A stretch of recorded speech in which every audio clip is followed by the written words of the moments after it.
লাশ কাটা ঘরের কথা শুনলেই আমাদের মনের মধ্যে কিন্তু অনেকের শিরশির করে ওঠে। অনেকে অবশ্য সাহস দেখায়, কিন্তু অনেকে কিন্তু ভীত সন্ত্রস্ত হয়ে পড়েন।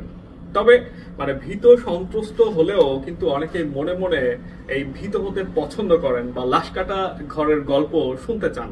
সেটা হতে পারে পরিবারের কোনো বড় মানুষের কাছে, দাদা দাদি বা যে কেউ হতে পারে। একটা গল্প বলি, সেটা হচ্ছে খুলনা মেডিকেল কলেজ হাসপাতালের লাশ কাটা ঘরে প্রায় 2 যুগের বেশি সময় ধরে সুশীল ডোম কাজ করেন আর কি। তো উনি লাশ কাটতেছে, কাটার পরে সেলাই দিবে, তখন নাকি লাশ উঠে চলে যায়। হ্যাঁ, যাওয়ার পরে উনি ডাকে, এই লাশ চলে যেও না, সেলাই দিতে হবে, আসো আসো। তখন নাকি ওই লাশ গিয়ে আরো 2-3টা লাশ নিয়ে আসে। তো এইটা আসলে উনি তার স্বপ্নের কথা বলতেছেন, আর এই কথাগুলো উনি বলছেন হচ্ছে একটা টেলিভিশনের সাক্ষাৎকারে।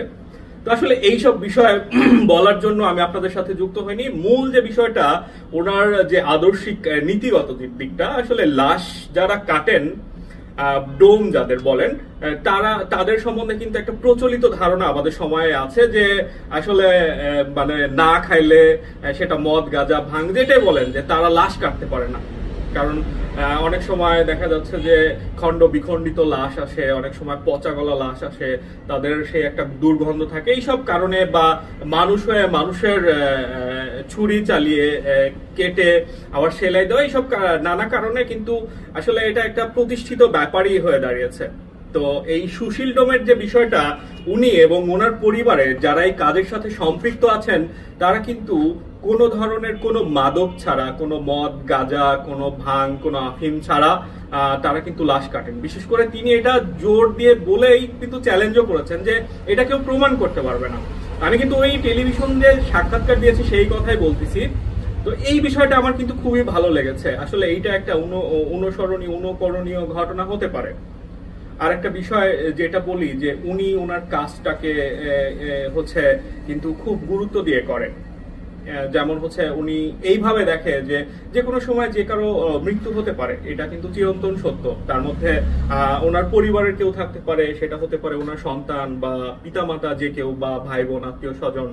তখনও কিন্তু আসলে সেই কাজটা তার করতে হবে, সেটা দুর্ঘটনায় হতে পারে। তো সেই দৃষ্টিকোণ থেকে, মানবিক দিক বিবেচনা করে, মানুষ হিসেবে কিন্তু সে চেষ্টা করে তার কাজটা ভালোভাবে সম্পন্ন করার জন্য। তার বিভিন্ন সমস্যার কথাও কিন্তু উনি বলেছেন। যেমন উনি বলেছেন যে সেই পুরনো আমলের হচ্ছে হাতুর বাটাল দিয়ে তার হচ্ছে লাশ কাটতে হয়। বিশেষ করে মাথাটা যখন কাটার সময় তার খুবই সমস্যা হয়। যদি অত্যাধুনিক যন্ত্রপাতি তাকে দেওয়া যেত, তাহলে আসলে আরো সুন্দরভাবে তার কাজ তিনি সম্পন্ন করতে পারতেন। এর বাইরে অনেক সময় যে দ্বিখণ্ডিত বা পচাগলা লাশের কথা বললাম, সেগুলা হচ্ছে সেলাই দিতে বা কাটতে তার সমস্যা হয়, খুবই একটা কষ্টকর অবস্থার মধ্যে থাকে। তারপরেও যখন যে অবস্থাতেই থাকে, উনি হচ্ছে সেইটা ভালো করে করার চেষ্টা করেন।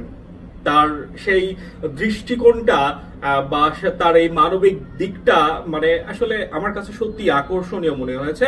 এবং বিশেষ করে যেটা, যে উনি যে হচ্ছে কোনো ধরনের বাদক ছাড়া এই কাজটা সম্পন্ন করেন, এটা আমার অসাধারণ লেগেছে। আসলে এই বিষয়টা বলার জন্যই আপনাদের সাথে যুক্ত হওয়া। সবাইকে শুভেচ্ছা, অভিনন্দন জানিয়ে সবার সুস্বাস্থ্য মঙ্গল কামনা করে বিদায় নিচ্ছি। ভালো থাকবেন, সুস্থ থাকবেন। আসসালামু আলাইকুম।